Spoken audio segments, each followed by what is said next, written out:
ഇന്ന് തന്നെ ഡൗൺലോഡ് ചെയ്യൂ. കാണൂ നിങ്ങളുടെ ഫേവറേറ്റ് ഷോസ്. നമ്മൾ കോവിലകത്തുകാരോട് ഒന്നും ചോദിച്ചു പോയിട്ടില്ല. ഒരു നയാ പൈസ പോലും എന്റെ സഹോദരൻ എനിക്ക് തന്നിട്ടുമില്ല. അങ്ങനെ വരുമ്പോ കോവിലകത്തുകാർ നമുക്ക് വീട്ടിൽ തീർക്കേണ്ട കടം കോടികളാണ്. മുത്തശ്ശിയുടെ നാവ് ചലിച്ചു തുടങ്ങിയല്ലോ. ഇത് തന്നെ നല്ല ലക്ഷണ.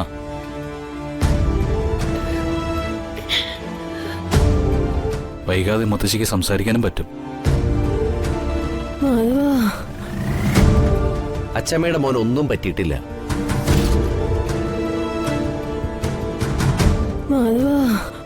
അവര് വരും. രാവിലെ രണ്ടുപേരും കൂടി ഊര് തണ്ടാൻ ഇറങ്ങിയതാ.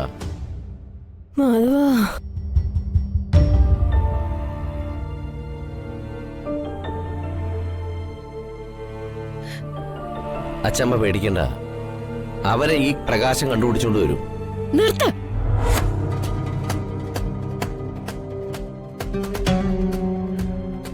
ഇനി ഒരു അക്ഷരം സംസാരിച്ച ആ മുഖത്ത് കാർക്കിച്ച് തുപ്പാൻ ഞാൻ മടിക്കില്ല. ഓരോരോ ഇല്ലാത്ത കാരണങ്ങൾ പറഞ്ഞ് അച്ഛന്റെ അമ്മയുടെ സ്വസ്ഥത കളഞ്ഞ് ഇവിടുന്ന് ഇറക്കി വിട്ടിട്ട് എന്ത് സ്നേഹത്തോടെ പറയുന്നു, ഞാൻ പോയി കൂട്ടിക്കൊണ്ട് വരൂത്രേ. ഇനി വൃത്തിയായിട്ട് നാടകം പുറത്തെടുത്താലുണ്ടല്ലോ, ഏട്ടനൊന്നും ഞാൻ നോക്കത്തില്ല. കൊല്ലും ഞാൻ. വന്ദനെ, എന്താ ഇത്? മുത്തശ്ശി ഒന്ന് സുഖപ്പെട്ടു വരിക. ഈ സന്ദർഭത്തിൽ നീ ഇങ്ങനെയൊക്കെ. മുത്തശ്ശിയുടെ അവസ്ഥയിൽ എനിക്ക് സന്തോഷമുണ്ട്. പക്ഷെ എന്റെ അച്ഛന്റെ അമ്മയുടെയൊക്കെ അവസ്ഥ ഓർക്കുമ്പോ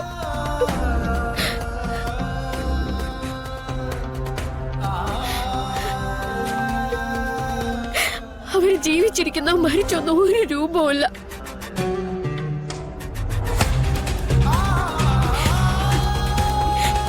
അവരെ പെരുവഴിയിലാക്കി ഇയാൾ എനിക്ക് കാണണ്ട. എനിക്ക് കാണണ്ട.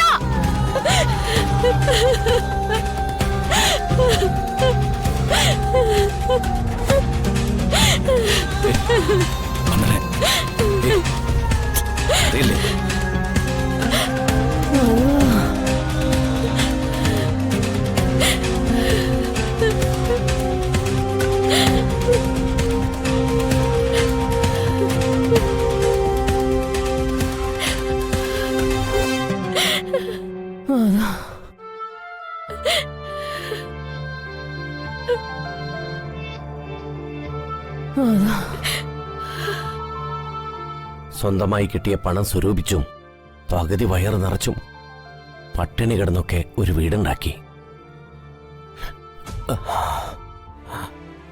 ഒന്ന് രക്ഷപ്പെടാനുള്ള തത്രപ്പാടിൽ പല അപാകതകളും സംഭവിച്ചു പോയി. 5 മക്കളുള്ള അച്ഛനമ്മമാരുടെ സംരക്ഷണ ചുമതല മുഴുവനും ഒരു മകൻ ഒറ്റയ്ക്ക് ഏറ്റെടുക്കണമെന്ന് പറയുന്നത് ന്യായമായ ഒരു കാര്യമാണോ?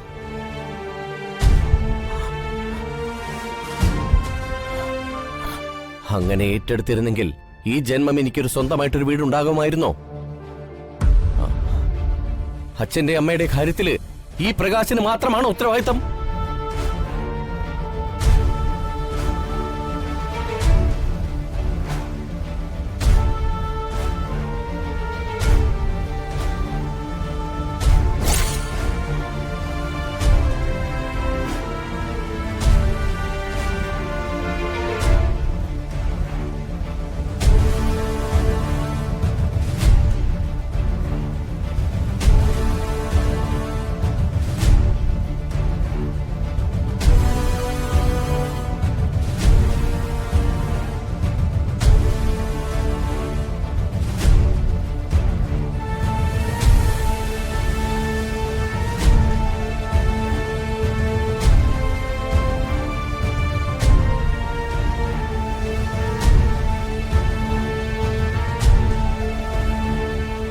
സ്വന്തം ഭാര്യയ്ക്കും മകനും സ്വതന്ത്രമായി ജീവിക്കാൻ ഒരു വീട്. അതിനുവേണ്ടി പ്രകാശം ചെയ്തതൊക്കെ അവന്റെ ശരികളായിരുന്നു.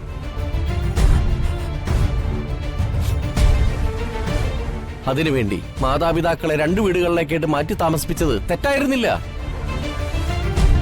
ഏറ്റവും വലിയ ശരിയായിരുന്നു.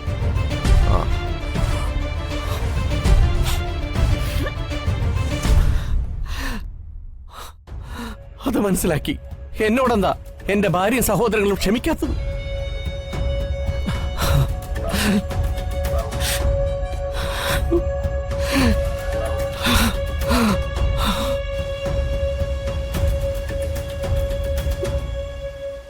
യാത്രയ്ക്കുള്ള സമയമായി അല്ലേ മാധവേട്ട?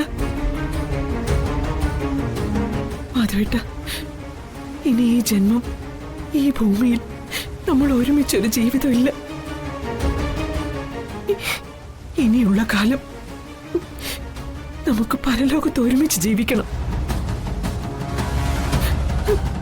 അതിനല്ലേ നമ്മൾ വീട് വിട്ടിറങ്ങിയത്? മാധവേട്ടൻ എന്താ ഒരു സങ്കടം പോലെ? മരിക്കാൻ മനസ്സില്ലേ? ചന്ദ്രുവിനൊപ്പം മരിക്കാനല്ല, ജീവിക്കാനാ എന്നും മാധവനിഷ്ടം. എന്ന് വെച്ച് നീ കൂടെ ഉണ്ടെങ്കിൽ മരണവും സന്തോഷത്തോടെ ഏറ്റുവാങ്ങും. പ്രണയിച്ച് എന്റെ ചന്ദ്രുവിന്റെ കയ്യും പിടിച്ചിറങ്ങിയ സമയത്ത്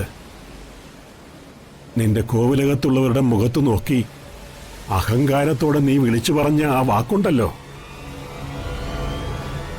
അത് പാലിക്കാനാകാത്തതിന്റെ കുറ്റബോധം പരലോകത്തെത്തുമ്പോഴും അതെന്നോടൊപ്പം ഉണ്ടാവും. ദേ, ആ തിരമാല അടിക്കുന്നത് പോലെ ഉള്ളിൽ കിടന്ന് ആ കുറ്റബോധം വല്ലാതെ ഇളകി മറിയുകയാണ്. അന്നത്തെ വീടും കൂടുമില്ലാത്ത മാധവൻ നായർ എന്ന പയ്യൻ വാർദ്ധക്യം ഏറ്റുവാങ്ങിയ ഈ നേരത്തും ദരിദ്രനായി തന്നെ ജീവിക്കുന്നു.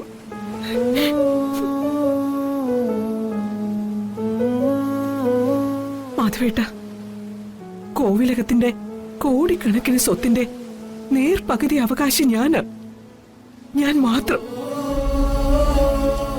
എന്നിട്ടും നമ്മൾ കോവിലകത്തുകാരോട് ഒന്നും ചോദിച്ചു പോയിട്ടില്ല.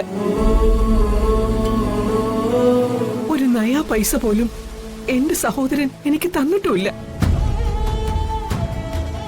അങ്ങനെ വരുമ്പോ കോവിലകത്തുകാർ നമുക്ക് വീട്ടിൽ തീർക്കേണ്ട കടം കോടികളാണ്. നമ്മൾ കോവിലകത്തുകാർക്കല്ല, അവര് നമുക്കാണ് കടപ്പെട്ടിരിക്കുന്നത്.